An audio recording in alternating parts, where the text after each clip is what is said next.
Hey everyone, this is Trumpetman with 40 Card College, bringing you the Arena Open Day 2 drafts. This is draft 1, and we have to go through one or better to make Day 2. Hopefully going the 4-0, which gives a double elimination going into the second draft. But if you go 3-1, you get a single elimination second draft, at which point you need to win a couple more rounds to make the cash.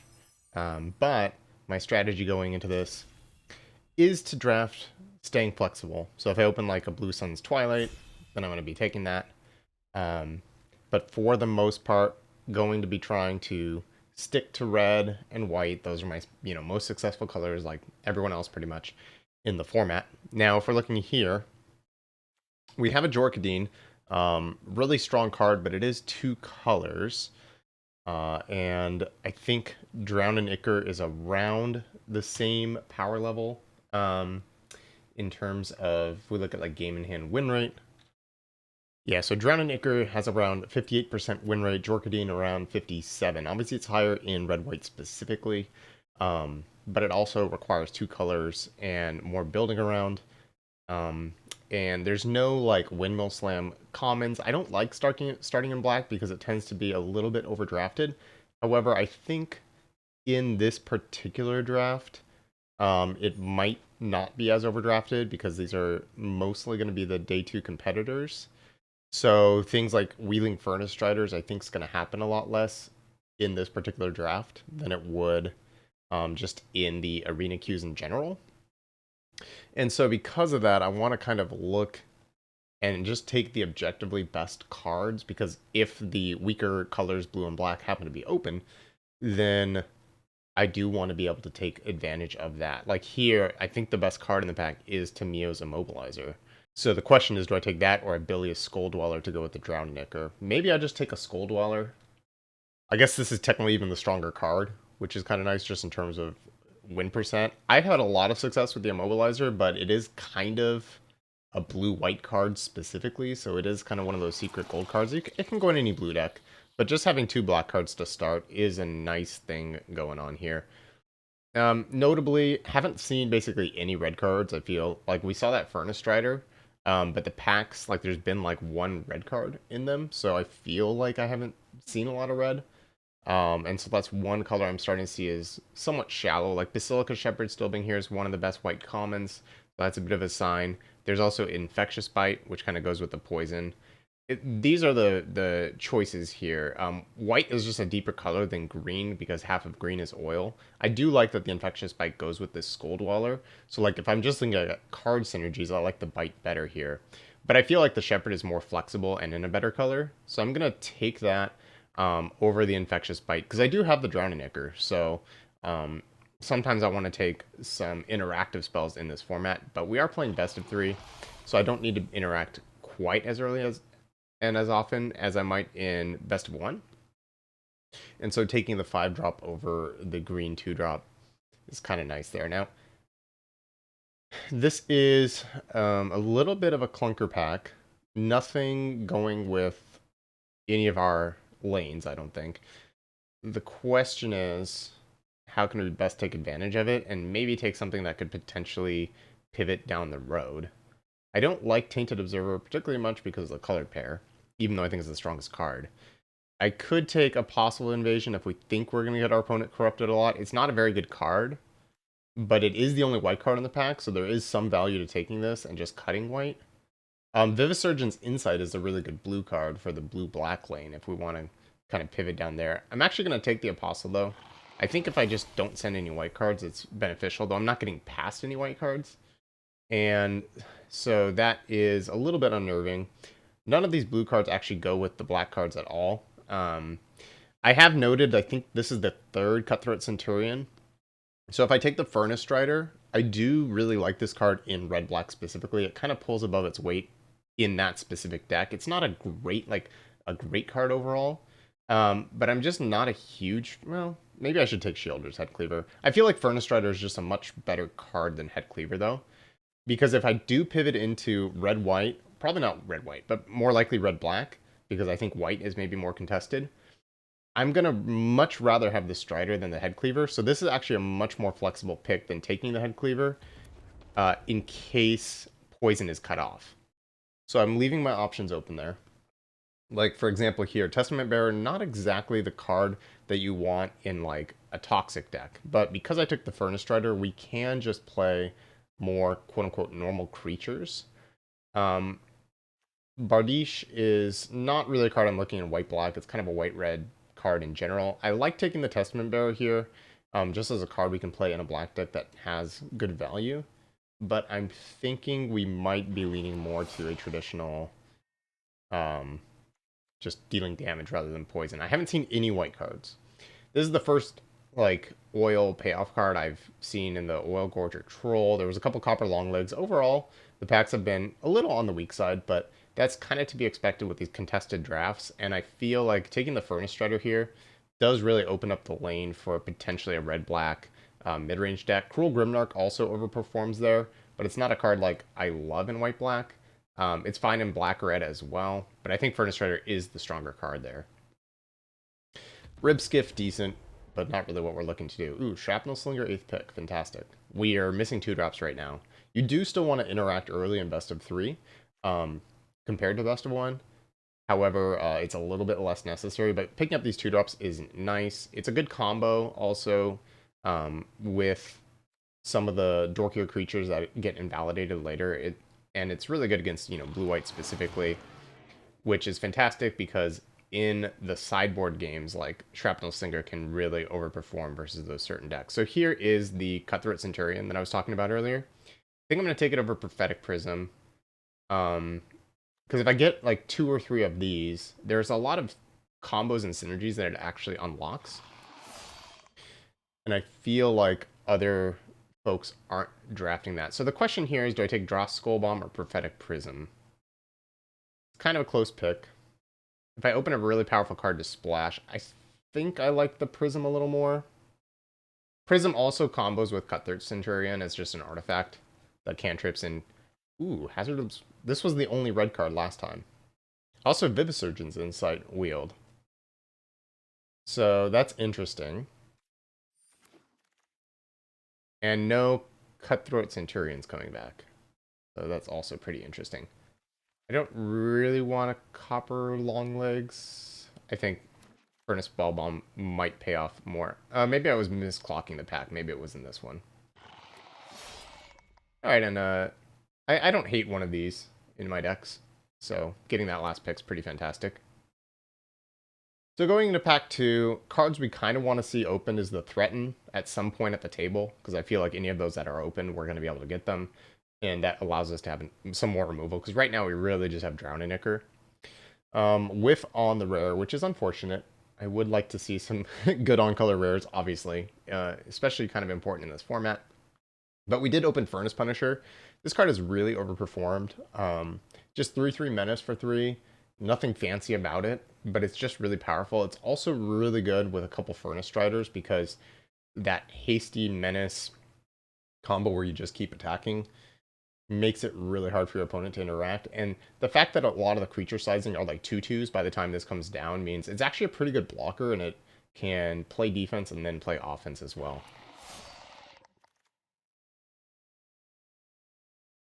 Well, I was talking about how I kind of need more 2s. Hexgold Halberd coming down with the 2/2 is always a great thing to be doing. And then if we do get the Black Cleave Cliffs back to make our mana a little better, it would be nice. But having actual good spells is, I think, more important than good mana in this particular format. Because, again, you just want to stem the bleeding, and this card certainly does that. We also, do have a Prophetic Prism if we, quote-unquote, wanted better mana. But a 9/8 mana base is pretty much always sufficient in this format. Not that it's, like, the best mana, but it's good enough. Okay, we could take Ovika or Testament Bearer. This is pretty interesting. This card's super strong and could let us play to the late game. Testament Bearer is just another good 4-drop. I kind of want to take the Ovika because we did already pick up the Prism.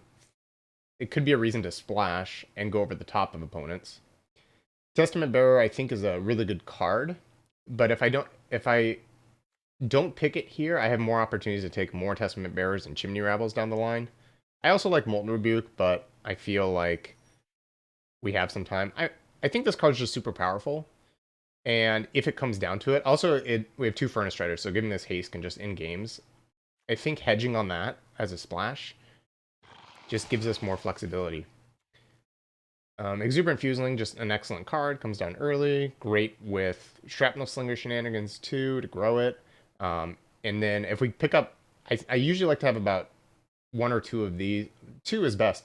But if I have two of these, then I'm pretty happy to play Free from Flesh as well. Because it's a really nice combo of giving it basically +4/+2 rather than +2/+2. And then the +2/+0 sticks around. So we'll take that. And things are going pretty well here. Black is being cut, I think, from the other side. Like, I haven't really seen any payoffs, which is kind of the danger of black because it gets overdrafted. Like, I passed a Shieldred's Headcleaver in pack 1, and it might be the fact that, the person sitting next to me saw that as more of a sign. And it's a reason that my red black decks are always just red decks with a few black cards. And that's just kind of how it plays out. We didn't see any green in pack 1, so the person we're passing to is probably, in the green-white realm. So they're going to be pretty excited about that Canker Bloom. But we get a third Furnace Strider here, and I'm happy to play 3. I think the card's just really strong. But it also means we really don't need any more of that top end at this point. Rib Skiff, I mean, Furnace Punisher cruise it, Testament Bearer cruise it, Furnace Strider cruise it. I think just a decent pickup at this point. I could take a 2/2, but I think Rib Skiff has higher upside. Neither is amazing. I could also take Malcator's Watcher. I think I'm actually just blue-red. But I think pack 3, it's more likely that we do see some good black cards, so I don't really want to go down that lane yet. Annihilating Glare and Molten Rebuke are kind of the same card, but this one has a little bit more flexibility. Also lends a little bit more to playing the Prophetic Prism, because it's one more thing that we could sacrifice. We also have a Hexgold Halberd we're perfectly happy to sacrifice, so I think that's a good pickup here. Oh, that's also another nice interaction, is Hexgold Halberd or Barbed Batter Fist. Really good combo with the Centurion because it comes with the 2 pieces of cardboard. So your opponent kind of just chip in for 2 repeatedly with this, then eventually you hit your opponent with a 4/4. Or they like have to block and trade just for like the random equipment piece. I like taking a sideboard card here. Gleeful Demolition, pretty nice to have out of the sideboard against artifact decks. This is also kind of a sideboard card. Taking Pestilent Siphoner allows us to maybe bring it in against opposing ones if I really want to. Yes. Fleshless Gladiator is fine. If I need more 2-drops, I might play it main, but it also just might be a sideboard card. Or if I need to bring in 2/2s. They're not really happy with my deck at this point. Oh, Testament Bearer did wheel. That's nice. So the Rib Skiff definitely gets better. I don't really imagine too many board stalls with this deck. Ooh, Cruel Grimnark. Okay. So we're kind of like a red-black mid-range control deck with the 2 Testament Bearers.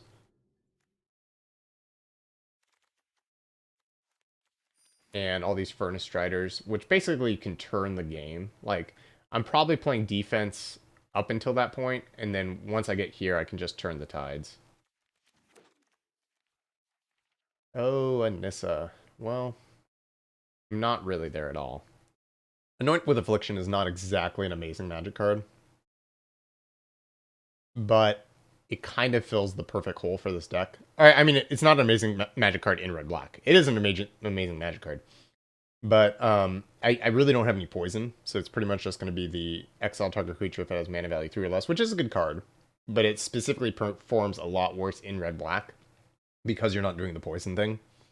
I do have the Skull Dweller, I do have a Rib Skiff, and then the Drowned Ichor could potentially proliferate. So every once in a while I might get my opponent to 3 poison counters. But yeah, I'm going to take a key piece for my deck. I don't see myself being able to go into green at this point in pack 3. So yeah, whoever gets that Nissa, be happy with that. Man, these packs are brutal. Oh, I guess I take a Whispers of the Dross. Drumming Bird, classic trap in this format. Like, it looks like a strong card, but requires so much setup that it's just not actually good. This also, I do like Whispers of the Dross a little bit more here specifically, because even if it like is not amazing, it's a very good card to have access to with the sideboard. Ooh, Chimney Rabble. There we go. That's the one we're looking for. I just want stats at this point. Also, Chimney Rabble is particularly good in red black because of Cthulhu Centurion, so like that combo.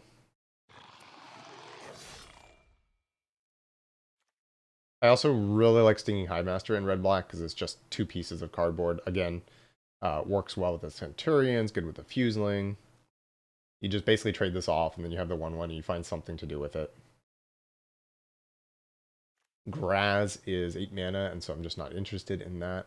I will note that, like, Ovika is kind of awkward right now, because it's kind of requiring us to play Prophetic Prism in, like, an island or two, and that's not actually that good. So it might just get cut because I got basically common payoffs instead in the Cruel Grimnark. Like here, I could take a Prophetic Prism and try to make Ovika work, but it's probably better now that I have the Chimney Rabble and some of these other sacrifice things to just take Furnace Strider #4 and then just like cut Ovika and the Prophetic Prism. I think that makes my deck better. Also, Ribskiff just having, you know, a million 4-power creatures is pretty fantastic. I might not even play all 4. That's a lot of them. I think I'm going to take Furnace Strider and put in the board if I need more 4/5s. This table is anti-Strider. Mere Convert, that's a good pickup. Allows us to ramp out a 4-drop early. Also could let us splash if we still want to. Okay, well here is a Prism. I already have 1 Blast, so I think it's more valuable to take Prophetic Prism in case I want to play the Ovika. I'm not really in Kuldotha Cackler territory. Maybe a Chrome Prowler could be useful.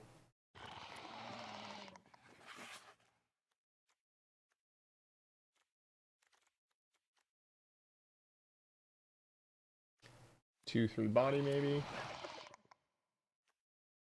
I don't ever want to play more than 1 Duress, I don't think. So if I just need to bring in a 3/2 to attack, then I have that option.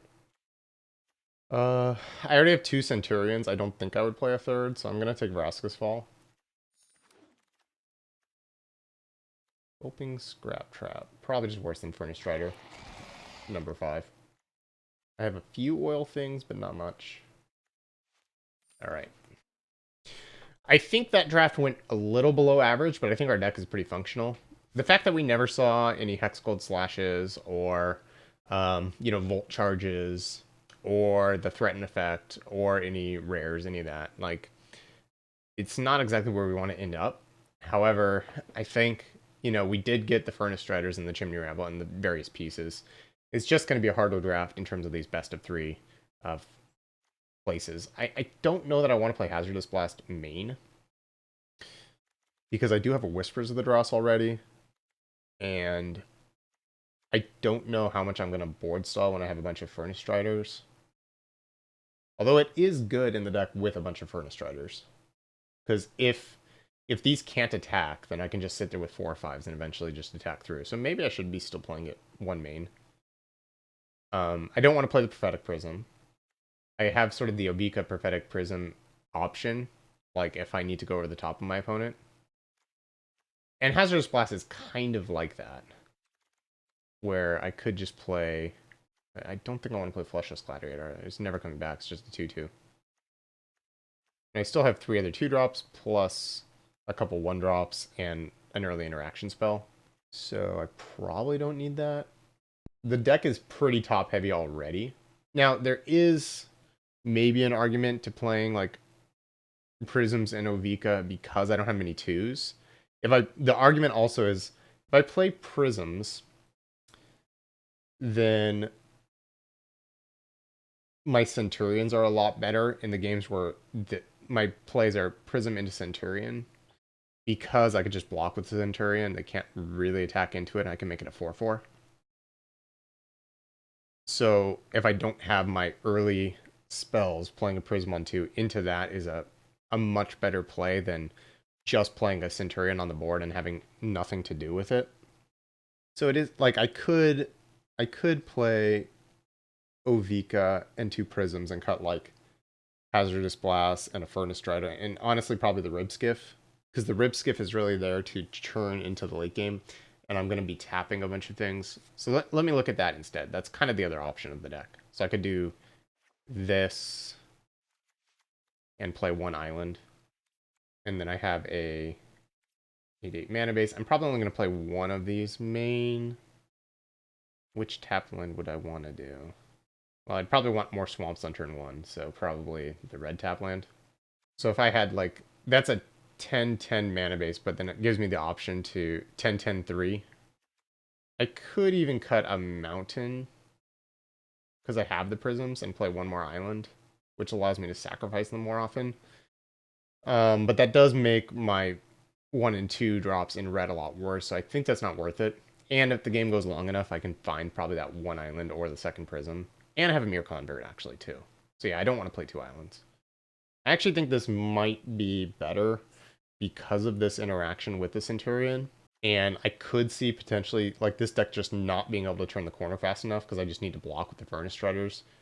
And so if they're sitting back, eventually I have a plan to go over the top.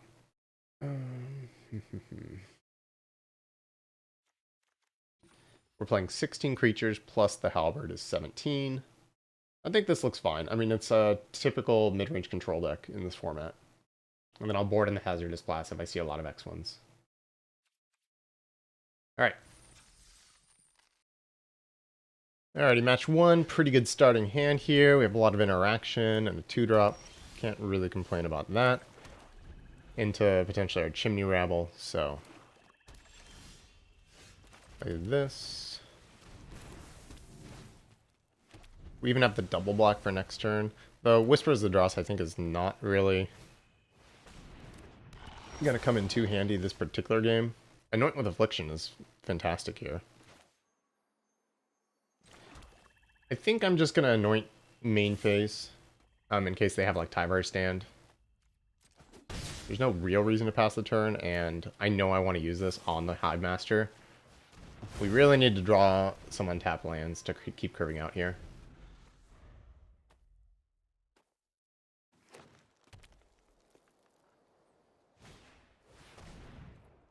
Alright, well, I'm pretty happy to Whispers that. They do get a card, so they're 2 for winning me, which means I need to turn this tempo into a positive advantage. So hopefully just draw 2 untapped lands in a row and close the game, but we'll see. Titanic Growth went in the bin.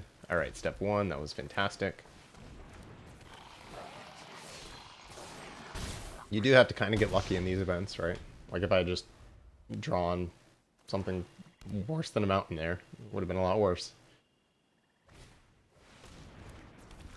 Alright, that is fantastic. Yep, there's our mountain. I'm going to Furnace Strider rather than Drown. It does let them maybe attack, like untap with a fight spell.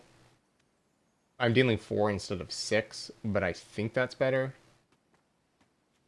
Because it also lets me maybe 3-drop plus Drown and Ichor next turn. Or move the Halberd and Drown and Ichor. So, let's do this.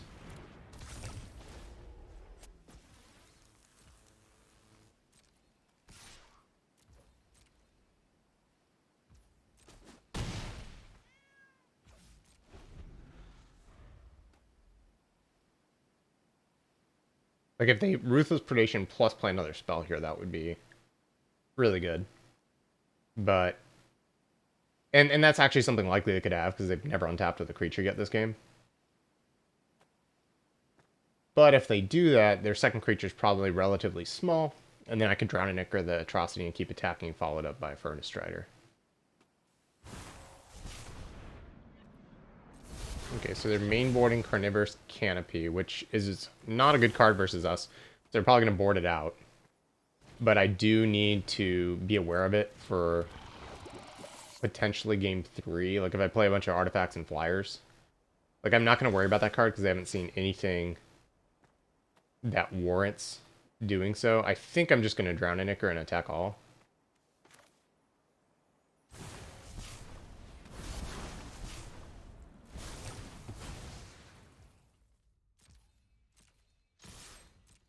I can trade with the 2/2 and go to 1.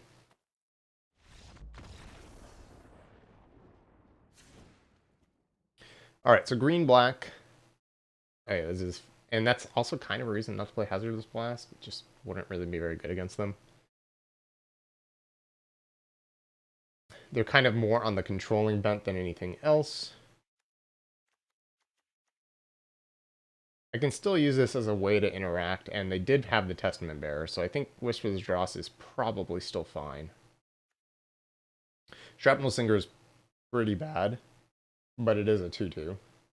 Like, I think it's better than Fleshless Gladiator. Can block their Stinging Hive Master that we killed. I think I probably don't really sideboard in this matchup, based on what we've seen. Also, I don't have great sideboard cards. I will note Vraska's Fall is pretty nice against them, outside of the Hive Master that we saw.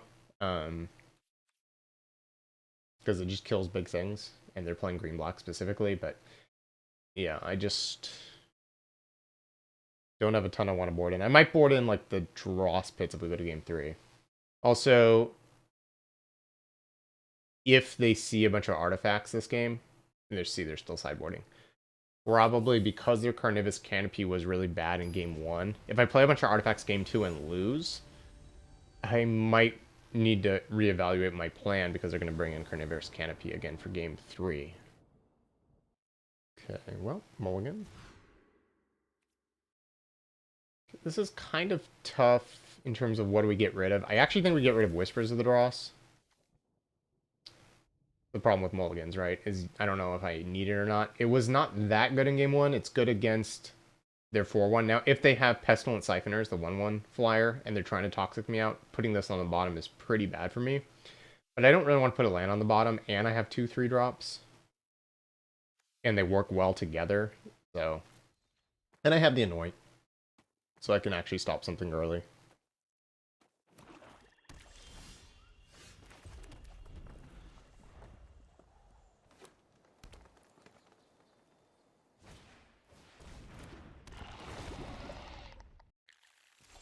Red, huh?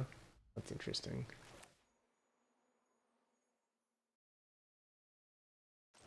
I think I'm going to take the 1 poison, which is a little bit dangerous against them.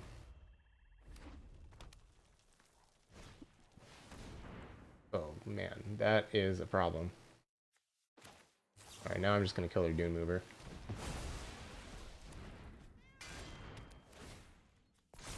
Well, I have Shrapnel Slinger in my deck. Hopefully I can find it.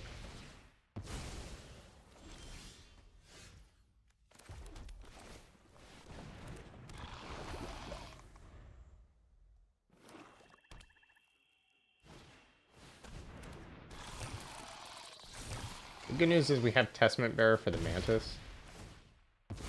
And if it dies, then I can hopefully find my Shrapnel Slinger.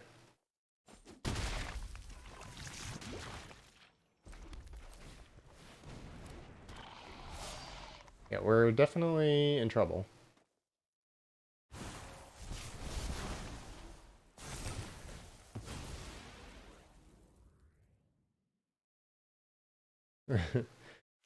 Yeah, not exactly what we're looking for. At least we're not drawing 3 lands in a row.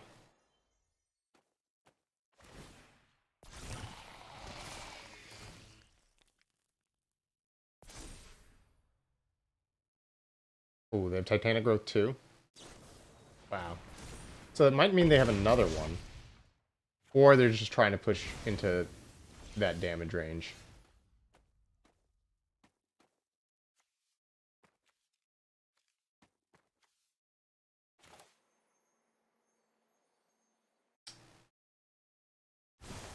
I'm just gonna kill this.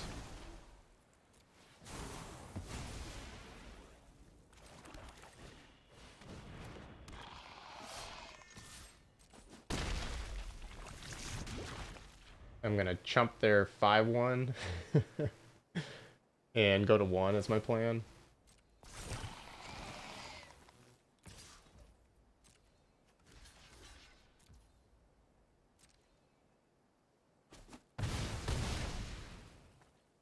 Not a good plan, but it's a plan. So I basically have to draw a Shrapnel Slinger on this turn.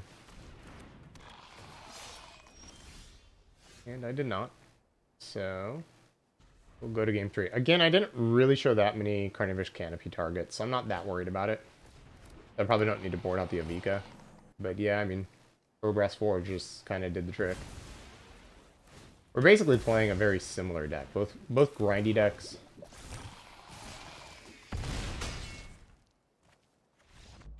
Whisper's the Dross. I mean, it can buy you a few life points for versus the Forge. It's not good, but yeah. So Vraska's Fall, like, definitely not really what I'm looking for there. Do I want to board in Gleeful Demolition for one specific card? Kind of no, because I already have a main deck answer, and I don't have like rummaging effects. So boarding this in when they only have one card. I mean, admittedly, it's a good card, but it does take a while to go with the Urbrass Forge. So if I'm on the play, maybe I don't really need to worry about that. I kind of think on the play I should just board out a swamp and board in the Dross Pits. Is that reasonable? I guess, like, I could see these games going really attrition-y. If we both have slow starts. Because their deck's not exactly blazing fast. So I think having two spheres actually on the play is good. Because they have a lot of removal, I have some removal. I wonder if I should just board in another Furnace Strider over the Cruel Grimnark. 4/5 body against them is really good. And it's just another cheaper card. I think it might be better. Because I'm the aggro. The aggro with my very mid-range deck. But, I mean, it's true. Like, I have to be the aggro in Game 3. Like, I need to be the one asking the questions before their powerful cards get online. Alright, so... It is awkward drawing both tap lands in my opener, but it's not that bad. I lose 1 point of damage with my Skull Dweller.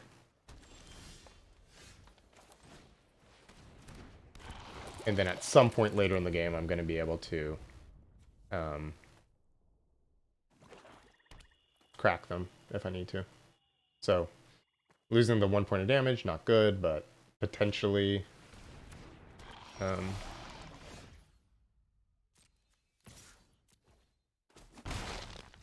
potentially not flooding out is nice. So Cankerbloom can just kill our Centurion. That part's not great. I am gonna block. Because I could always just kill it anyways. And the Skull Dweller, like, every creature we get rid of there is valuable.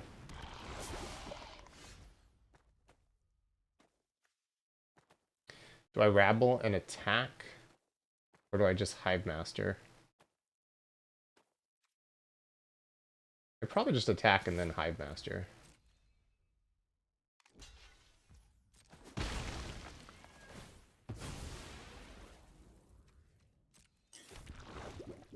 I could actually Rabble right now, but I think that's worse. Because if I draw a land next turn, I can play the Strider. But if I don't, I could just play the Chimney Rabble and swing both, potentially. Now, if they play Testament Bearer, it does change things. Like, I might just want to attack for 3 and then hold this back.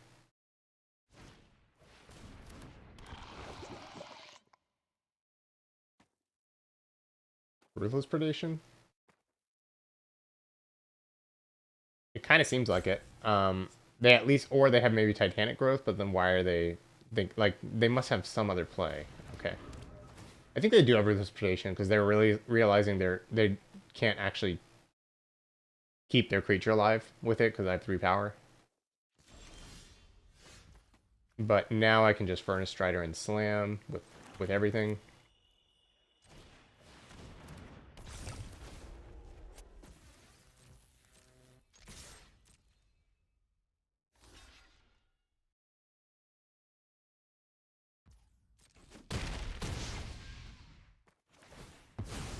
Not like an amazing trade, but it lets me clear the way for potentially the Rabble. And they don't have the ramp, which I think could be very valuable to them at this stage in the game, because they only have 4 mana. They could attack me in Annihilating Glare, that would be bad.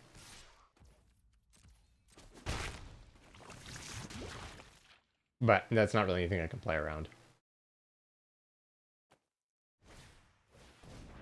Okay, there's the Predation, which makes sense. Hopefully they don't also have Vraska's Fall.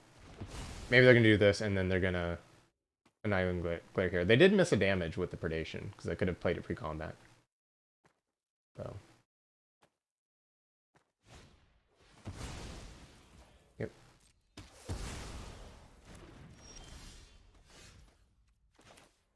Alright, so here's where these spheres are really going to come into play, I think.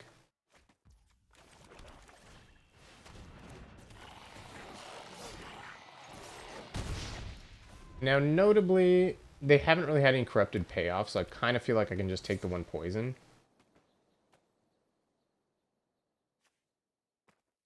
And also this holds back Testament Bearer. I think the 1/1 body here is really good. Yep. They were hopefully getting me to trade off the Friction Might, and I'll have none of it. So let's go ahead and sack this. And now we're kind of just going to stare at each other for a little while, which I think is fine. Also, I have 3 more Furnace Riders I can draw into. I guess I should just sacrifice this right now if I draw a 1-drop, like a Fuseling.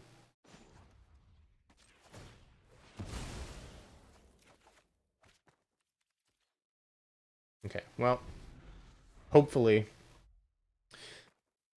I don't just flood out.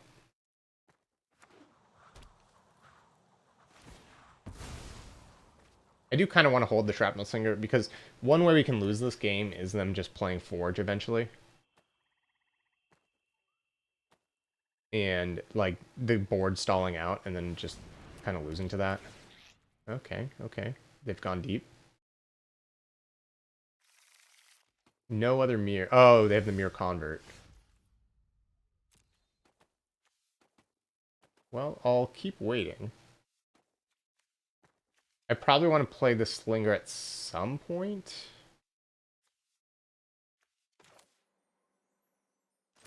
But not yet. Hopefully I just draw that Ovika. That would be fantastic. Ooh, so now I can't get poisoned, because that's going to be a problem. Although I might just drown a Nicorette.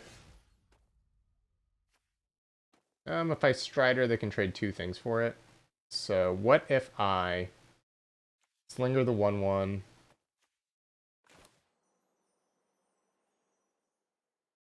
and then Furnace Strider.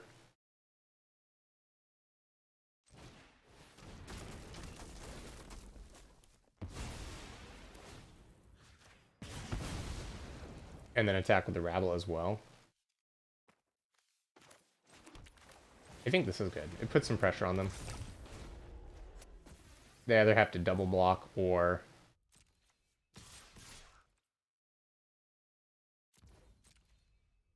Like, they can just trade for the Rabble, but then I just have a 4/5, so that's still good too.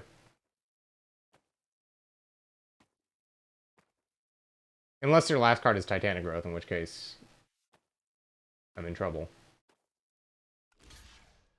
Are there any other things I need to play around? I guess Free from Flesh. I should probably put the Bone Picker Scourge first. But I think ultimately this is just going to happen. Yeah. Okay.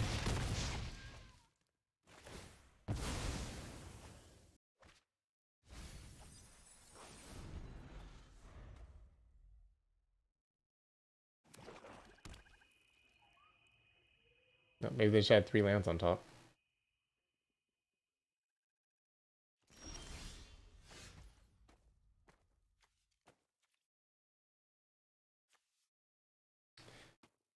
I think, you know, I could just take the 3rd poison counter.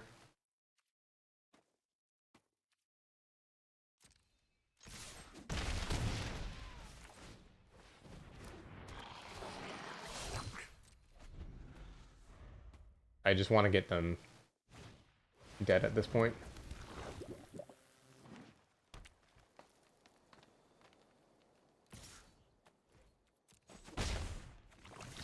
So if I proliferate there, and they have Titanic Growth, I still have lethal.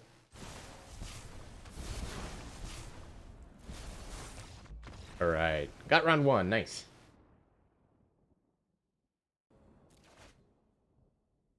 Deal. Island and Island and Glare. Well, I remember that mulligan from round 1. Okay, mulligan. Yeah, this hand is fine. I'm gonna put... Do I put Ovika on the bottom, or do I put a Mountain on the bottom? I already have the Furnace Punisher mana, but if I just draw like a 4 or 5 drop, then I'm gonna wish that I had put a land on the bottom. And this can just give me an extra card, so I don't even... Like, if I get to 5 mana, I think it might be better to just put Ovika on the bottom here, which seems crazy to me. They mulligan too, though? This is a really tough mulligan. I mean, they're always tough. What are my 4 drops? Testament Bearer and Chimney Rabble, and then I have 3 5 drops and a 6 drop. If I had a Prism in hand, it might be a little different, because then I know for sure I can even cast it. Alright, I'm gonna put a 7 on the bottom. It hurts. Because my hand is like slow and clunky anyways. Okay, well, we've already been paid off for putting the 7 drop on the bottom. That's good.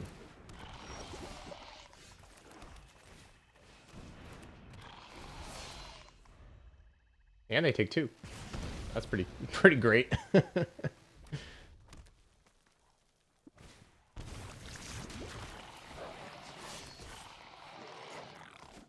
well, they've taken the play with this Mirror Convert.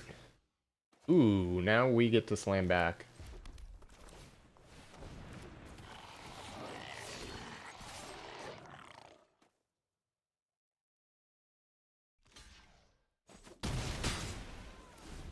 That was a really good top deck. And we have the land for the Furnace Strider.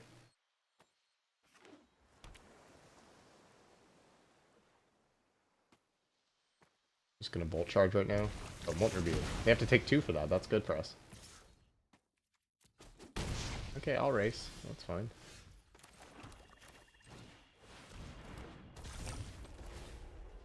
I think I'm just gonna attack with everything.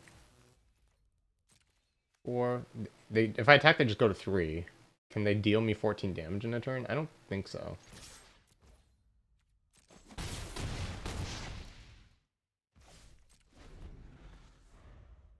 World's fast. I mean, they dealt them so much damage, themselves so much damage from Mirror Convert.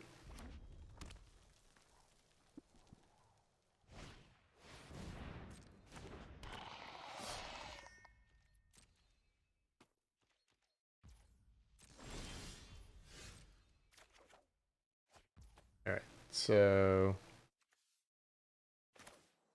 do this.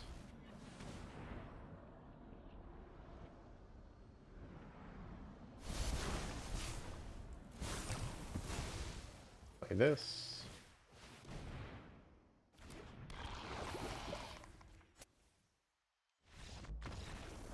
Well, that was a very fast game. Okay, blue-red stuff. Hazardous Blast, good against some things.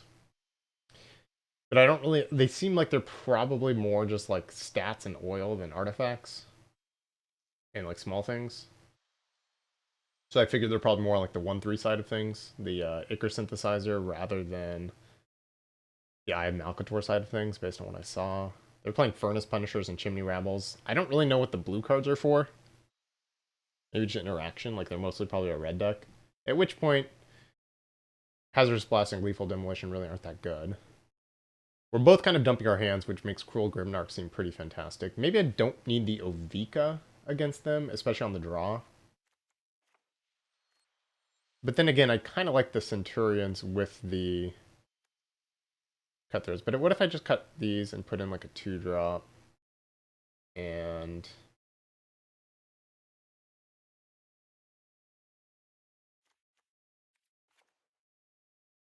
I could even... do this.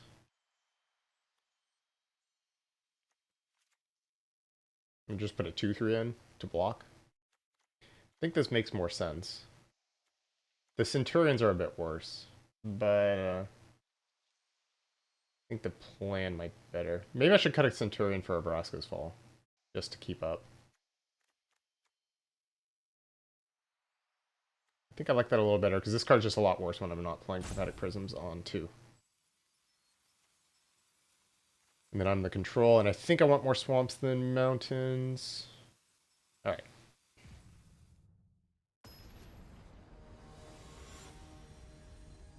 I might board back in the Ovica in game 3 if I need it on the play, but we'll see if we get to that point.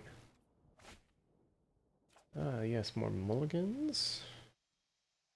This hand's like, if my deck had a lower curve and I had like Anoint and all these cheap cards, then it could be a keep in a different deck. I'm not opposed to keeping one lander sometimes, but certainly not here. Definitely gonna keep. What do I get rid of? I have 4 Furnace Striders. I'm just gonna get rid of the expensive card.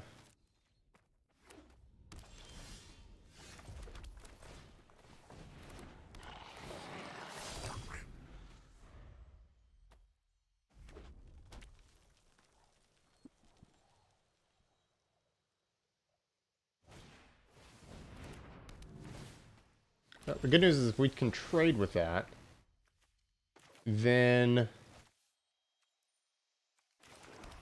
our Vraska's Fall becomes alive. So that's the good news.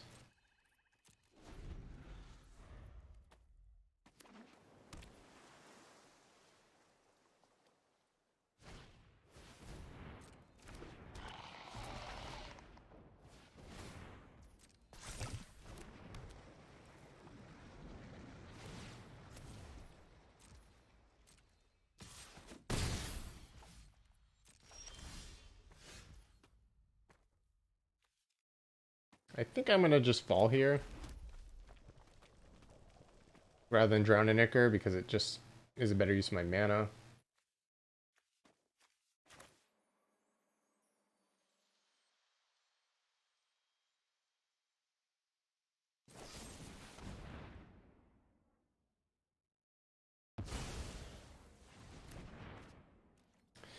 And then they're going to get to Reservoir and jump their creature in the air and then make a 1/1, but I kind of want to force them to use the counter. So I'm not going to attack, because I'm basically, if I attack, they get to attack me for free. But at least this forces them to use the counter, and I'm only getting 1 damage in, so right now I am the control. Yes, just use Barbatter Fist on your creature. That would be excellent.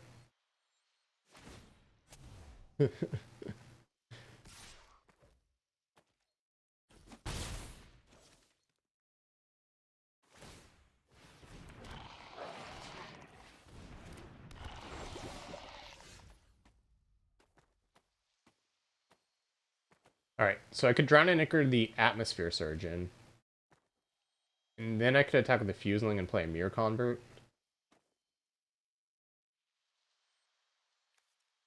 Because I think that synergy is just way too good, them getting a 1/1 every turn. But this was the benefit of waiting to use the Drown in Ichor. Well, maybe I don't want to attack with the Fuseling.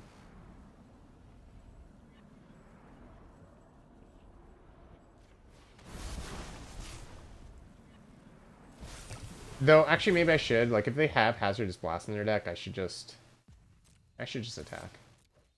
They might even just take it.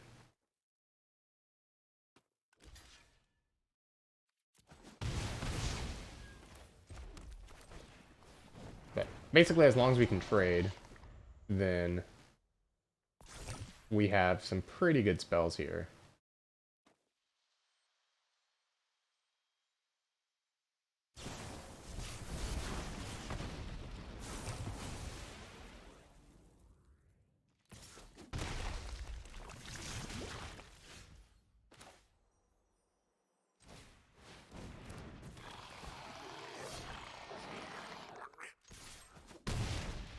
We don't have any filtering, like rummaging in our deck, so playing the lands I think is just good.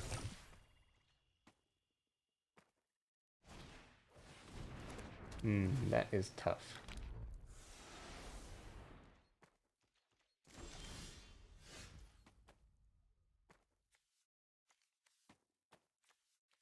Alright, well, we're just gonna stare at each other for a little while, I think. We'll get a 4 or 5.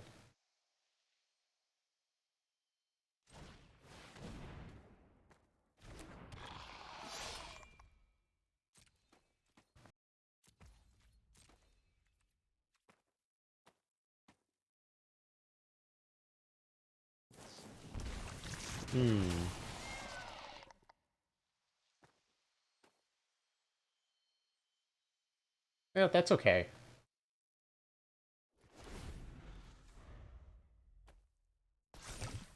Like, our board is still pretty good against theirs. Yeah, that makes it a lot worse.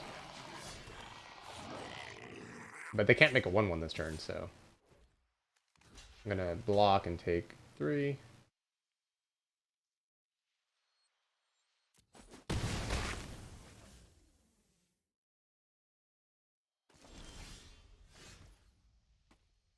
Getting rough out here.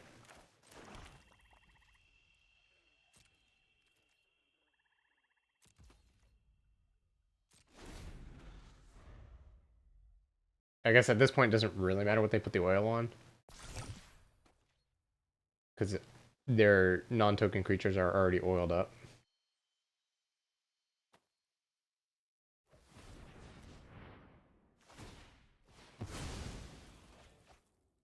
So they're playing blue, like, tempo cards. That's what's going on here. They have Atmosphere Surge and they got Chrome Prowler. And then just red beatdown cards. Does work. Alright, I just need to find a card. I'm gonna block. None of those really do it. Guess I'll take the kill spell.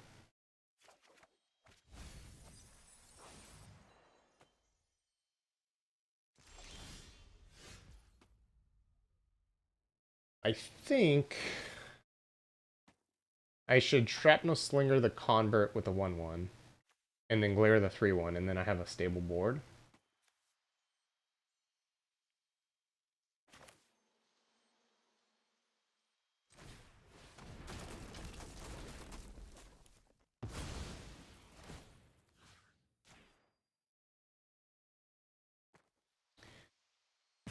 And then from here, I need to hope they just don't have some creatures for a while, and then eventually just kill them with some 4/5s. Though I know that I bottomed a Furnace Strider earlier. But yeah, so I have 3 left in my deck. More Chimney Rebels. Your deck's pretty good.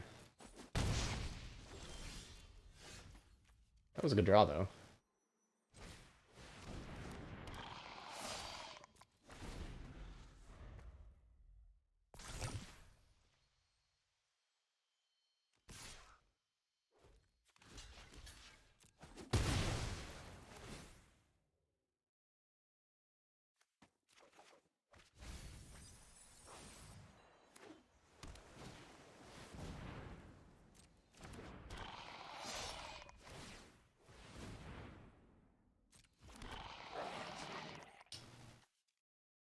I might get them to attack me with everything.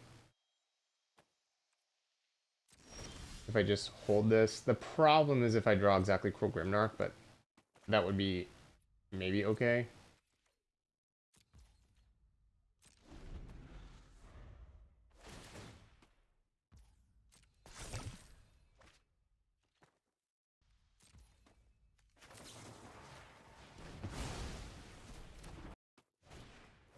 Yeah, yikes. I can't answer everything. What's my plan for game 3? I guess, I mean, if I'm on the play, the 4/5 haste are really good. Maybe my plan is still kind of the same. I mean, I kind of just drew too many lands this game, I think. And also, Brassos fall pretty bad if they have multiple Rabbles. Which I didn't know at the time.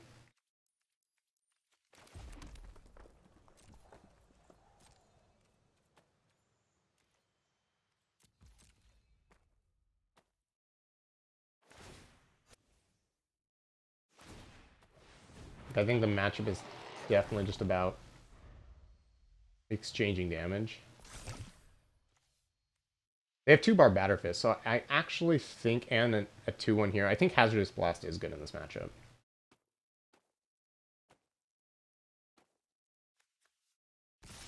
They have a Chrome Prowler, so maybe the...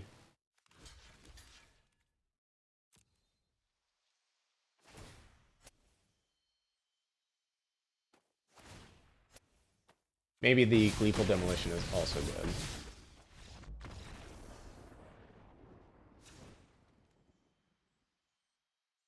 So I boarded in these.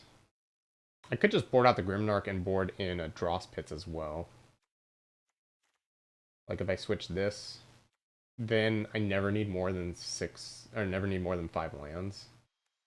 And then can I make my deck a little bit leaner? Cut the Brass's Fall. I kind of like the Cackler with the 4 Striders. And just having a 2-3 against them. This is good against Strider for just trading. Bad against the 1-1 body that leaves behind, but it allows me to set up time for Striders. Yeah, maybe I don't want the Gleeful Demolition. Maybe I only want 4 Furnace Striders. Oh, you know, Annihilating Glare is pretty awful too when all their things are so small. But maybe Gleeful Demolition's better than that one. Maybe that's the difference. Yeah, I think just 4 Furnace Striders is enough. Oh, is this... This is probably better than Cackler.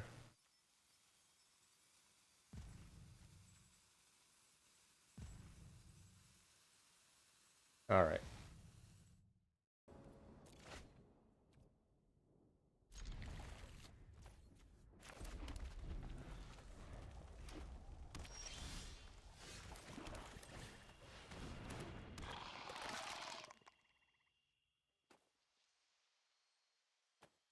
X-Cold Slash? It must be, because if it was free from flush, they would have just passed. They just didn't want to kill my 2-2.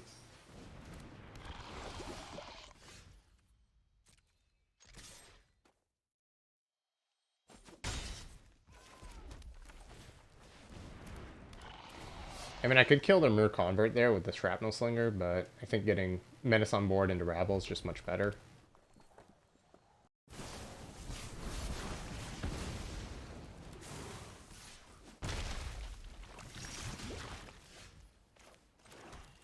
Okay, no more lands.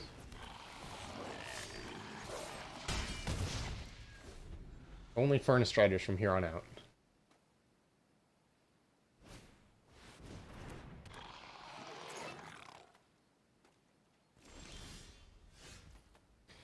That was pretty good. So let's go Fuseling.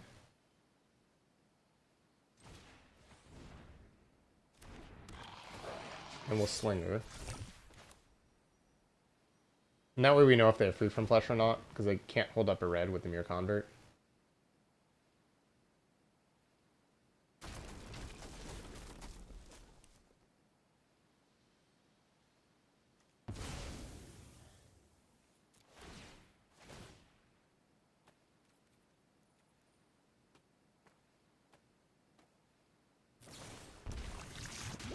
Yeah, that's what we thought they had. But that's fine. And then I'm just going to attack. And hopefully 2/2s are good enough. I know they have a lot of Rabbles in their deck, so like if they hit land 4, I'm in big trouble. But if they don't, then maybe we're okay.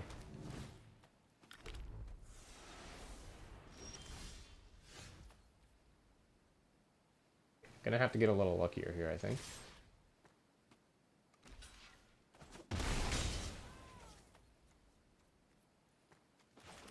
I need my Furnace Striders. Need some luck.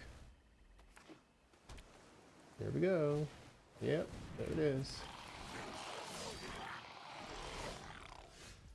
Oh, deck, why?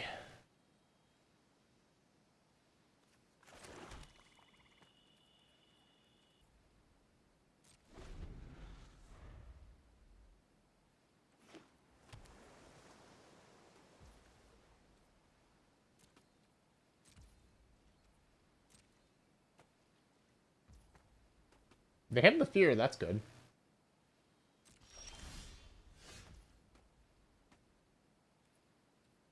Is there any benefit to playing this land? I don't really have any card draw outside of spheres. I guess if I drew into a sphere, I might want to crack it and then play a really expensive card. That'd be 3 mana plus 5 for Furnace Strider, so I need 8 lands in play, which I do already have after a sphere. So I'm not going to play a land.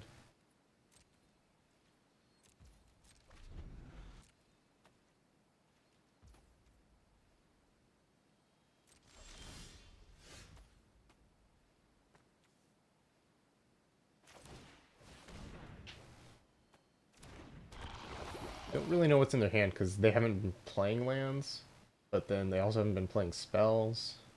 It's just a bunch of interactive stuff.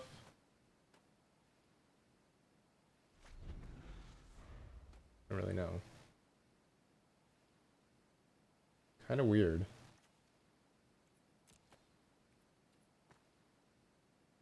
Maybe just a bunch of removal spells and they didn't want to kill a 2/2.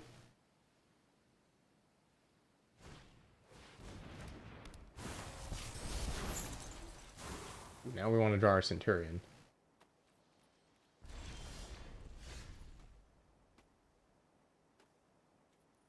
Well, again, at least if I'm holding 3 lands, they might just not attack because they're really afraid these days. I wonder if they have like a big bomb they're waiting to draw their 6th land for. And that's why they're not attacking. But I'm okay with that. Like, I just have to make them think I have more than I have.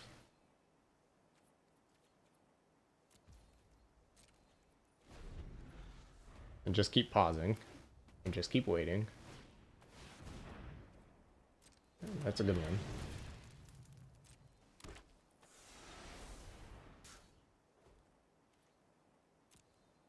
Because if I draw a Furnace Strider now, I can actually block.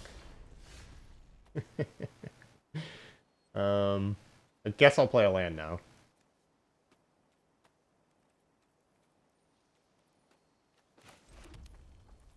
Might have been one too many.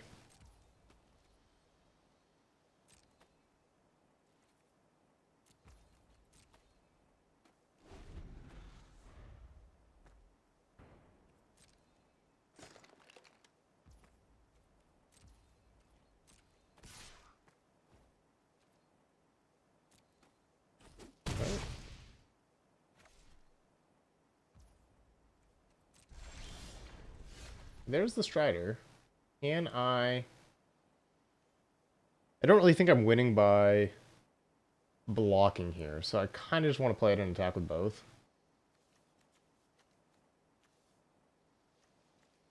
They have 9 power in play. But if I draw like Cutthroat Centurion next turn and haste it, and I've attacked with everything, then maybe. Assuming they have nothing, which is a pretty bad assumption, but I think if I just block my Furnace Strider on Chimney Rebel, I'm going to lose.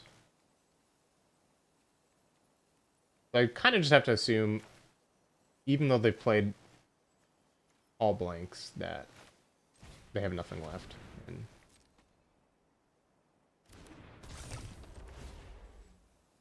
I guess if I want to hold back the Fleshless Gladiator, I could. Then I'm not just dead to a Barbatter Fist.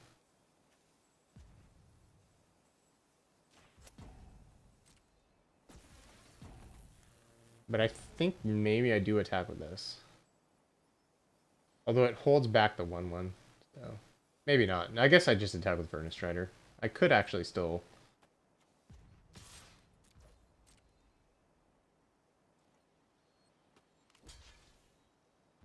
I think having this back on blocks is better.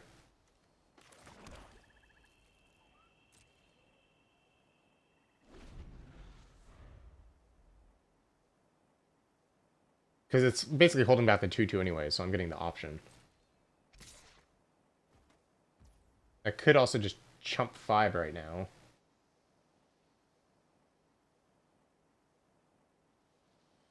If I draw another Furnace Strider...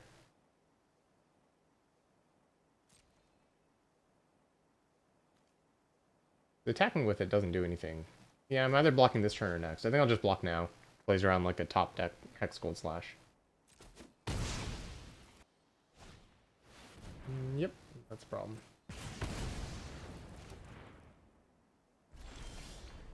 Ooh, good one. I guess this is why I've been playing the lands, because if I Testament Bearer and then do this, next turn I might have 2 spells I want to play. Like, I might literally play 2 Furnace Striders if I hit one off the top, and then... Oh, I might just be dead.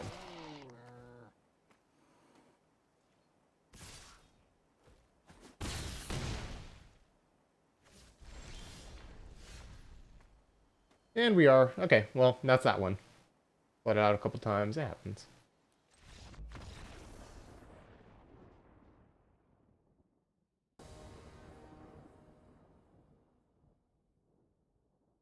Just Lola Man is our opponent. Very good player.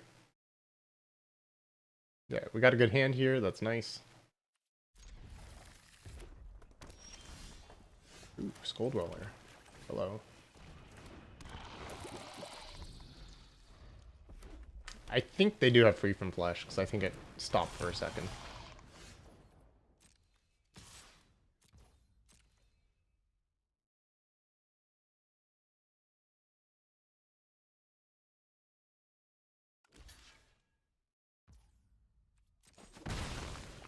Could use Whispers of the Dross to save my creature, but I think it's much better to convert into Testament Bearer. Because we just put the pressure on at that point. Now, if we get Hazardous Blasted, it's a complete disaster, but 4-1 here is just really nice.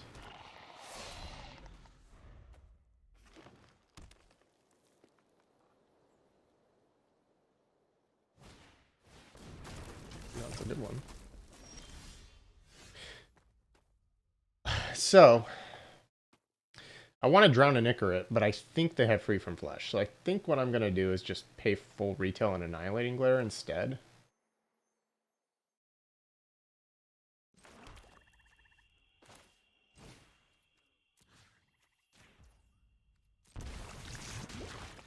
There's a pause right here. You can see it.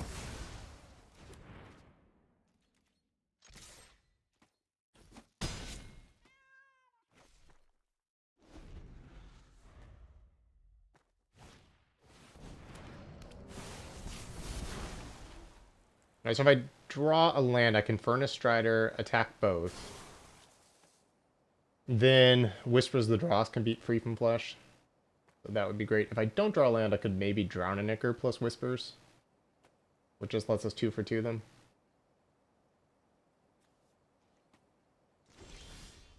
Didn't play a mountain. Alright, so here's what we're going to do. We're going to play the Fuseling. And I'm going to Drown a Nicker.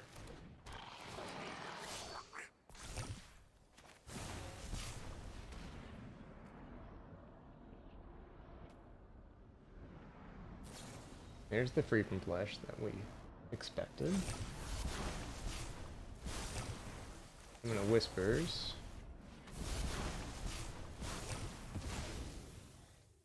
And attack. And now we're set up with the Furnace Strider, and as long as there's no Hazardous Blast here, please no. Please don't do it.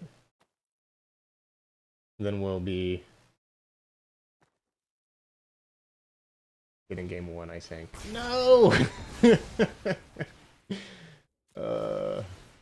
Hopefully Furnace Strider's still good enough.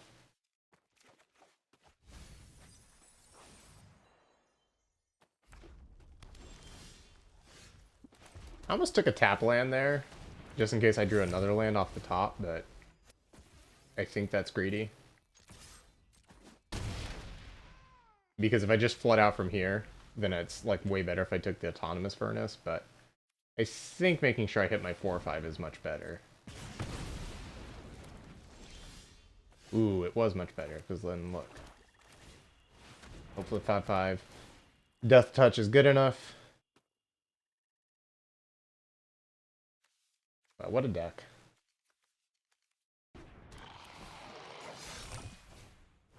Okay. I can beat that so far, so that's good. Alright, now both of these are lethal.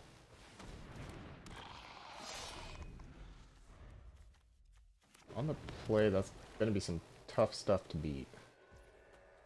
What do we want to do here? Okay, I was like, do I attack all? Well, the answer, I guess, is easy. Okay, well, game 1 went well. Hazardous Blast means I can't really take a ton of damage. Brassless Fall would be nice, but they do have some small things as well. They have an exuberant fuseling we saw. I kind of just need to block and make sure I don't take damage because of their hazardous blast. If that's the case, then I think I still want the Ovika plan. I think Vraska's Fall on the play might be good, but not on the draw. It's, I think, too slow to be able to answer there. Like, if they just have Miglaws on the draw or something, then it might be good. Do I want a Shrapnel Slinger? Or do I want Fleshless Glider? I guess this is probably just better against red-green. Do I want Hazardous Blast of my own? Probably not against red-green. That card is going to be really good against me, but I think this card is still just too good to cut. And this is really good against red-green in general when they don't have Hazardous Blast. I just need to be a little bit careful with the way I'm playing my cards. I could cut the Mirror Convert and just play a different creature. That's kind of bad, though. I don't know. It's hard for me to play around Hazardous Blast with this deck, because my sideboard cards aren't actually that good. Like, I can board in X2s, but those X2s aren't very good in the matchup, so it's just kind of awkward. Maybe on the play, if I have more time, then it makes more sense.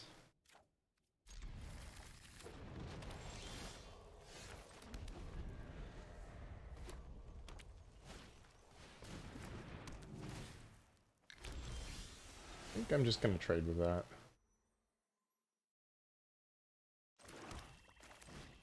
Rather than Whispers of the Dross.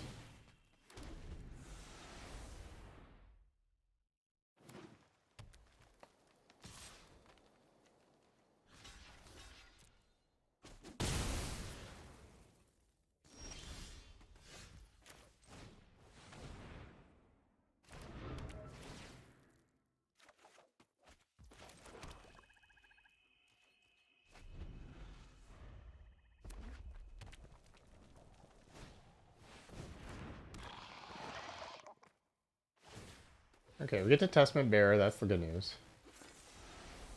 Things are looking okay so far. But we are in a little bit of a precarious position.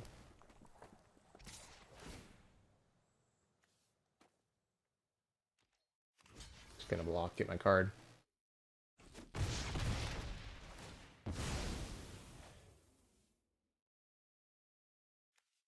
I think we want the Rabble.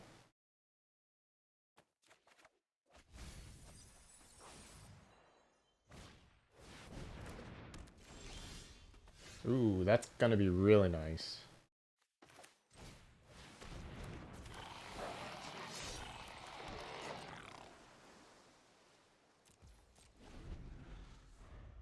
I did this just to disguise my Whispers a little bit. I mean, they know about it, but it just, like, subconsciously, if my opponent, if I have Island up rather than Swamp, like, I think it's just gonna work out more of the time. I think, just gonna block and hope they don't have Free from Flesh. Because if I can trade this off, then I'm just in so much better shape. And if I can't, then at least I can play Cruel Grimnark into Ovika.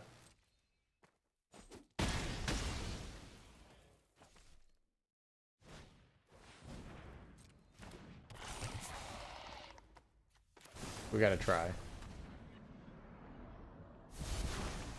Alright, good. Good, good, good, good, good, good, good.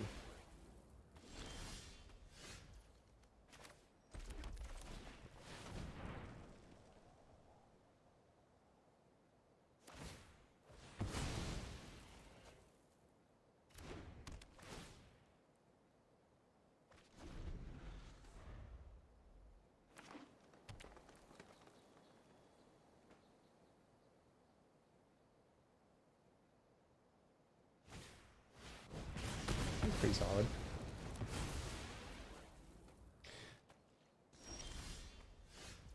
Ooh, we drew Furnace Strider, so I could actually do that into Ovika. That's got to be even better, right? Well, no, if I play Ovika, then I can just Furnace Strider next turn, and it's kind of the same. And I'll have more mana that way. Well, no, it's not the same, because I lost 4 damage. If I do this for 4 right now, then I hit 10 next turn. First I do this, it's 10 next turn, but I'll have an extra 3 mana to work with next turn, so it's kind of close. I can crack the autonomous furnace next turn. Is that worth potentially 4 damage? I don't think the 3 mana is worth the 4 damage. I think I should just Furnace Strider right now. Because I'm ahead, I should try to get ahead and stay ahead. And they just used a Molten Rebuke.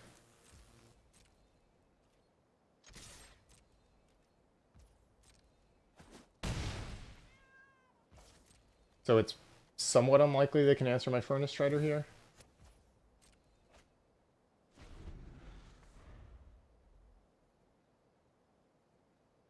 It would have to be like that card specifically, like a second copy.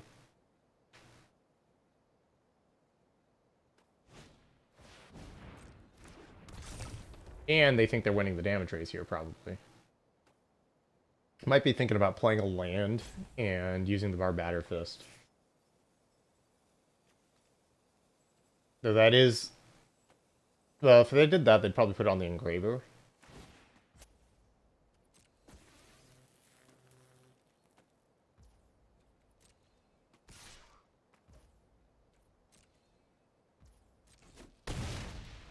Alright, so now we're way ahead in the damage race. This is really great.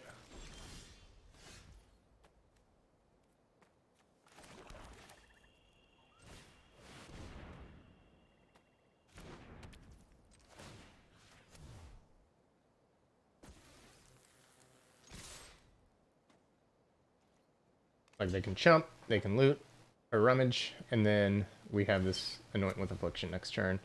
For a bunch of goblins, potentially.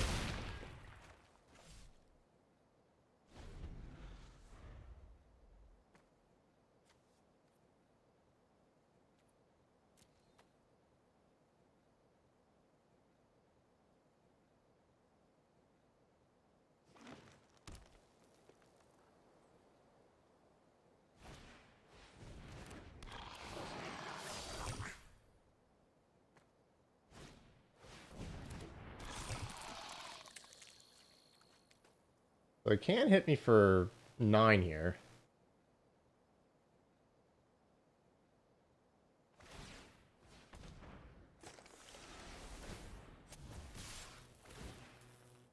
Moving to 5. That's good.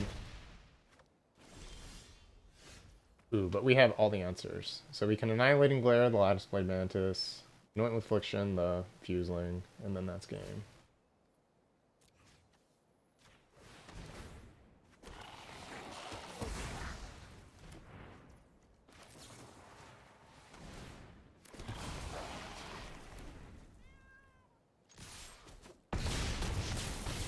All right. All comes down to the final round. See if we can go 3-1. And hopefully so. We'll see. All right. For the draft to invite, let's see if we can do it. Good opener. Not sure if we want to play Halberd or Convert on turn 2.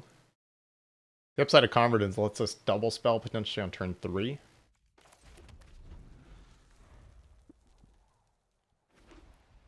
Which is probably what we're going to want to do. But if I just want to attack, it might just be better to play the Halberd. Because I don't have an untapped land. So I think I'm actually going to play the Halberd because I drew Furnace specifically. If this was an untapped land, I think I would make the other play. But a bunch of 2/2s, like accelerating them 1 turn, doesn't actually do that much, and I have to pay 2 life. I think I'm just going to trade my Shrapnel Slinger for their Incisor Glider here.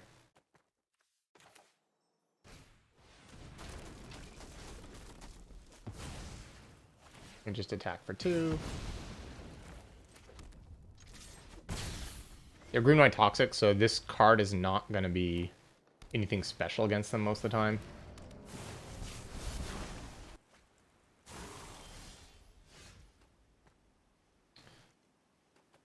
can just kill their Warlock to attack. But... well, if I kill their Warlock and play a Mere Convert this turn, it allows me to play any top-decked Furnace Striders next turn because I have the Convert in play, and I'm pressuring. And I don't think it's getting that much better. Like, I just have to, like, maybe bite the bullet here.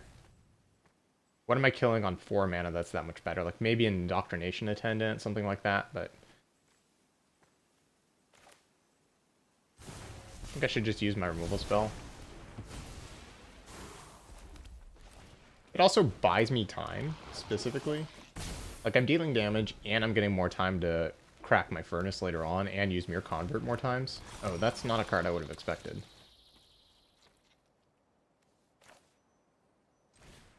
Based on their start.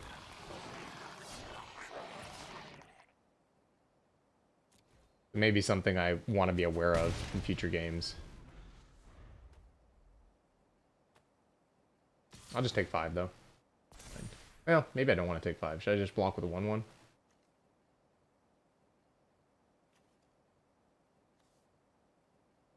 I think I can take 5. I might have to go wide against them, in which case the 1/1 might be valuable.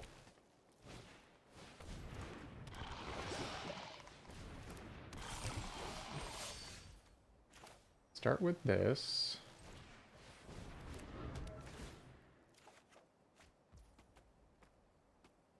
Now I can Rabble and then Furnace Punisher. I think that's better than moving the Halberd. Moving the Halberd gives me the upside of being able to attack past the Mantis.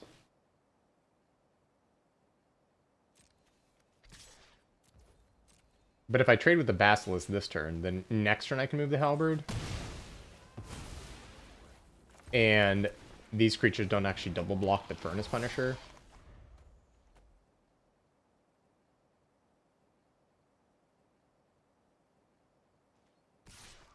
I think I'm going to chump this time. Actually. Well, I could just double block and force a trick, because these creatures have kind of served their usefulness. They have 3 cards in hand. If it's Titanic Growth, Complete Devotion, maybe, but then they're not getting the card back on it. Yeah, I think I'm just gonna accept the trade.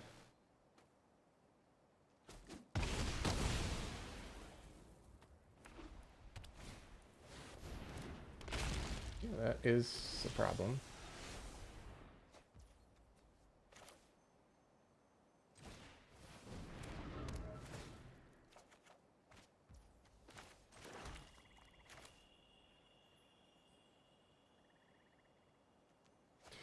Should I just attack and trade with their Predation Steward? If they use the Steward this turn, then... can't really block. They'll have an 8/8. And so I take 8 and go to 7. And I didn't attack with the Furnace Punisher. Like, I trade my whole board. But maybe I should just attack.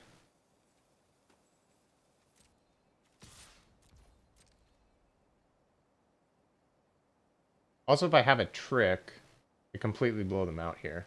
Like, if I kill the 6/6, they can't really block. Like, if I had the indestructible trick. So I think attacking there is pretty good. Because I'm not going to be blocking. And so I want to put them in a spot where I can maybe race them.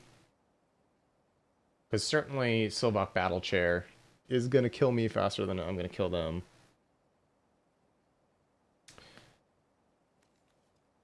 I already used my Drowning Ichor, but I still have the Annihilating Glare. So if they do attack me, like fully pumped, I could chump with Testament Bearer, but I don't know if that's good. The problem is if I don't block here, well, if I hold back the Furnace Punisher next turn, I can take 5 Trample. Which means I'd be at 2. Yeah, I'm just not gonna block.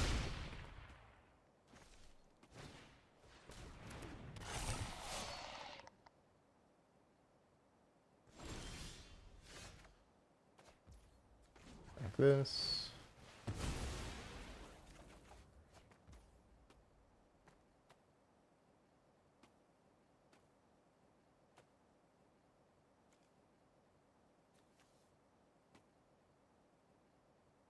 If I hold back both of these and block there, or block here, I think I can.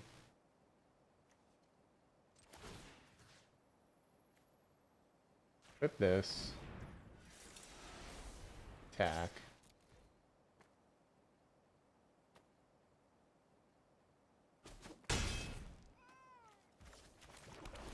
And then maybe Oviko will be enough. I don't know. This is a tough one. Close game. Silvok Battle Chair. Pretty good card. If we've been trading resources, which we have been. They're more green-white oil than green-white toxic, which is kind of interesting.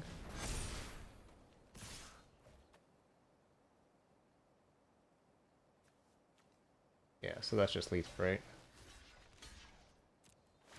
Kind of awkward.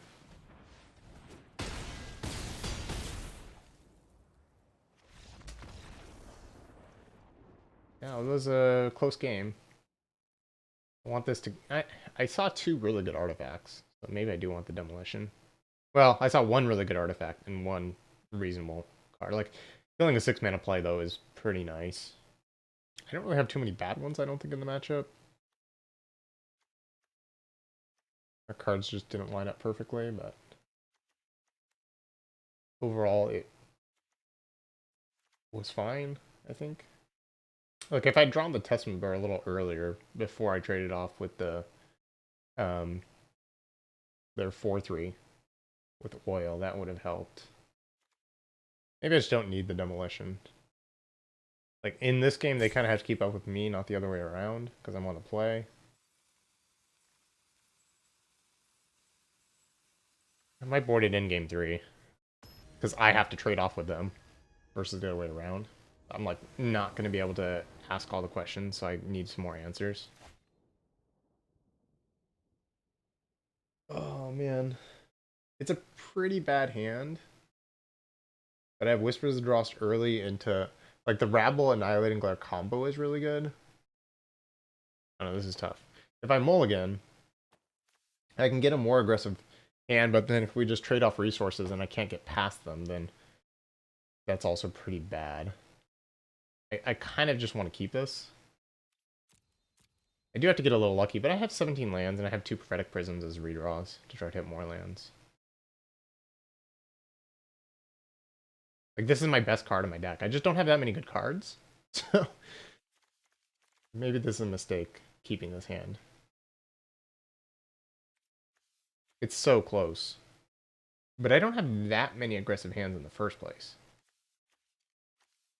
So, I think I'm just going to keep. It does need a couple lands, but it is really powerful. And I think we're in kind of a tough matchup, so I'm willing to risk it. Alright, that worked out. Buys me a little time. We just need a land off the top here. And then we're pretty much in business.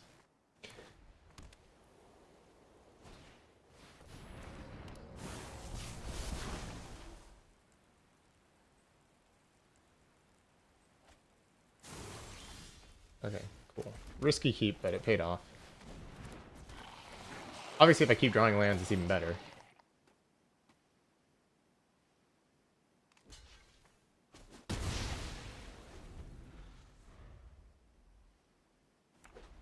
But I have the glare to buy me time. Oh, well.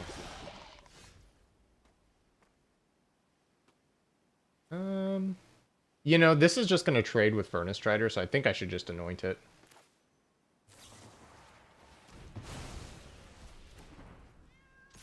It's not like my anoint's getting a lot better. That's a 3-drop.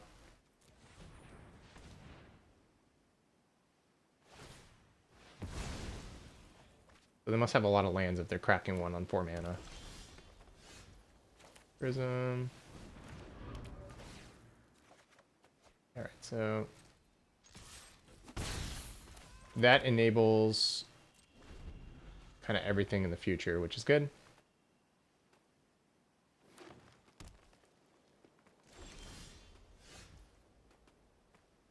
I think we just Grimnark here rather than Strider.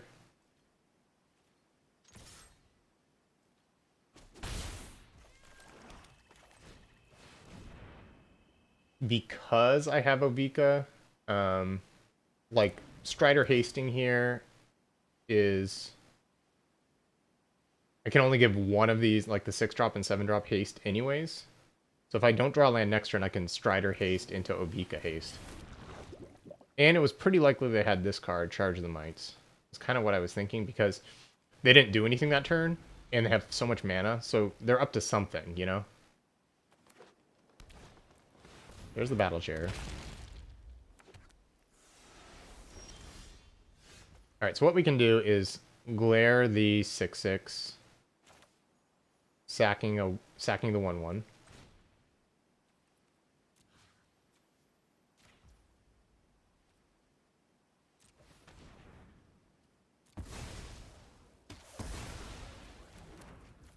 Furnace Strider. At least this gets our damage in so that Ovika can finish the job if they, you know, stabilize the board. And if not, I can just Furnace Strider next turn anyways. Which means any 2 that get through are lethal. So just one big creature here isn't going to stabilize, which is good.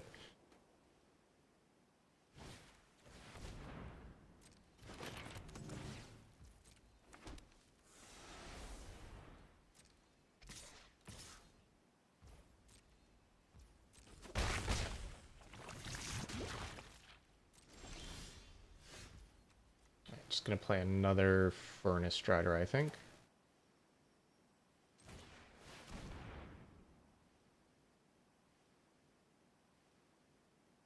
I like Furnace Strider here more than Testament Bearer in case they do have another charge on the Mites. That way they can't kill any of my 5 toughness creatures in that spot. Not a huge fan of Vraska's Fall bringing in on the draw if they have charge of the Mites. I do kind of like Gleeful Demolition, though. So, I mean, that was a really risky keep, but it really panned out in the sense that I did have all my power cards, and I kind of did need them, so... We obviously got lucky. But sometimes you do need to get lucky. I could just cut a Centurion on the draw. It's fine, but unexciting. Like, it doesn't actually attack through that well. And there's only a couple things I want to sack. So I think Gleeful Demolition for that is a little better. I don't want more Furnace Striders on the draw. And I don't think I want an extra tap land.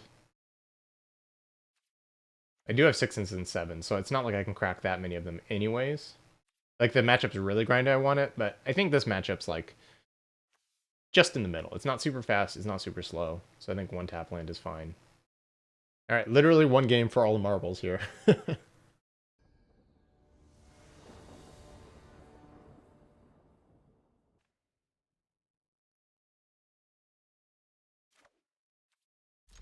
Alright, we have a good hand, but, I mean, they kept 7-2, so their deck's pretty strong. But their hand, it looks like it's slow. Which is good for us, because we have a slow hand too. The Mirror Convert is kind of doing some heavy lifting. Aegis Vorax, so good.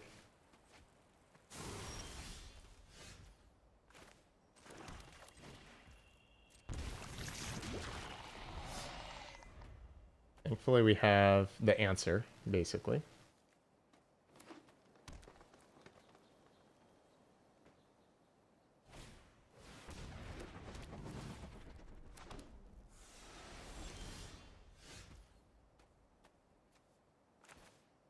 So we could Furnace Strider attack both. Then we're at 16, and they could attack us for 6 down to 10. But I can get them down to 12 if they don't block.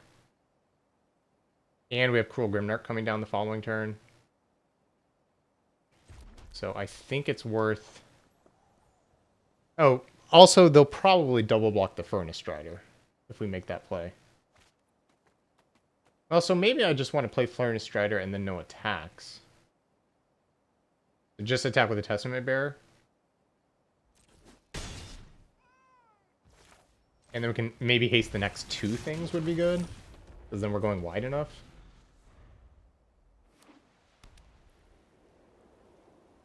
If they attack all, I think I can't block. I get so blown out by Combat Trick, plus developing the board.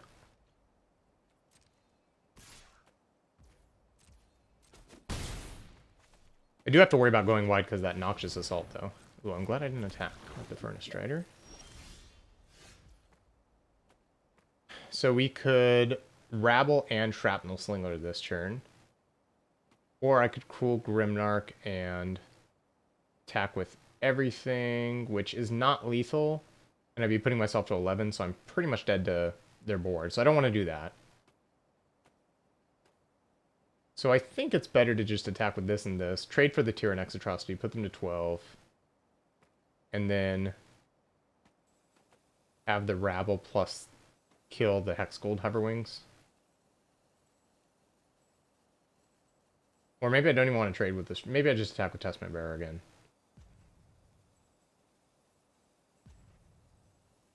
Because then I can haste the Cruel Grimnark next turn.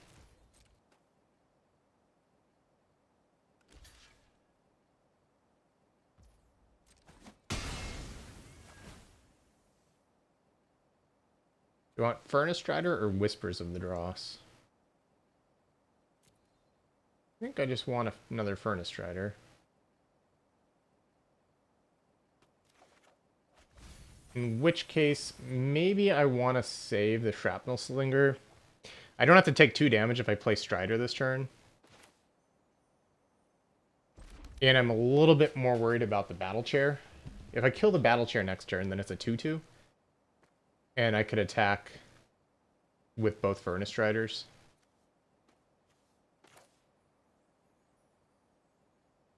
And by not paying 2 life this turn, it's basically like I get that life back anyways from the attack on the Hexgold Everwings. So I just see if they have the Battle Chair or not. I mean, they've had it on turn 6 every game so far.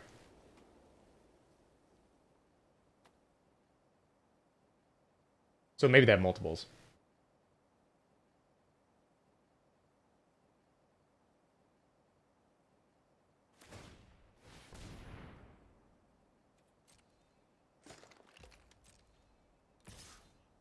It does give them Toxic. I mean, Corrupted. However, kind of opens up the spot for us to attack them. So I'm going to just Chimney Rabble and attack with all my creatures. Because then I can Slinger and sack the Convert.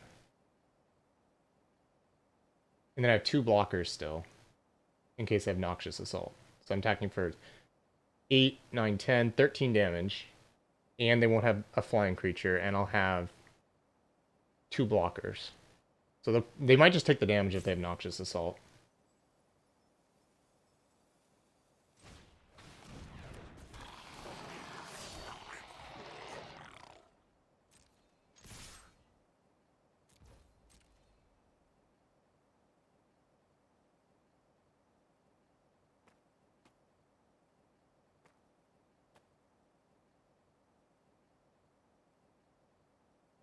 At which point I just have to make sure I don't die. Because then I have Grimnark coming down next turn.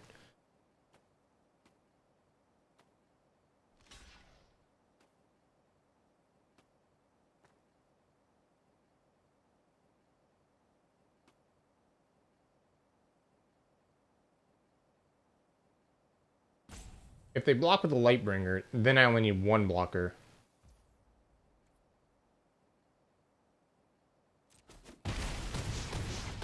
Okay, so they're at 5. The real question is, do I sack Rabble or do I sack the 1/1? If I sack the 1/1 and kill this, I don't die to Titanic Growth because I can block the Atrocity, but I do die to Predation. I think having 2 Furnace Striders is enough, and I should just have the extra blocker here. I'm going to sack the rabble, which feels bad. But I'm going to have a lot of power coming in next turn with the Cruel Grimnarch.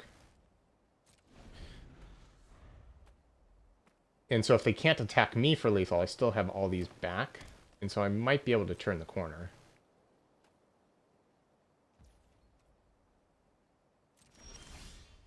So they could have Charge of the Mites for 2.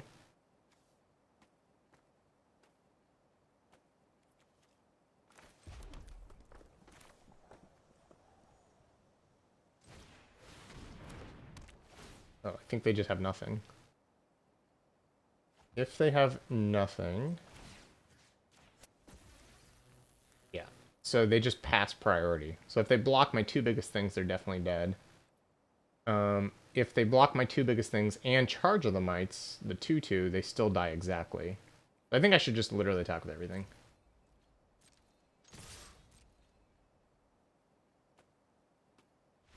Yes!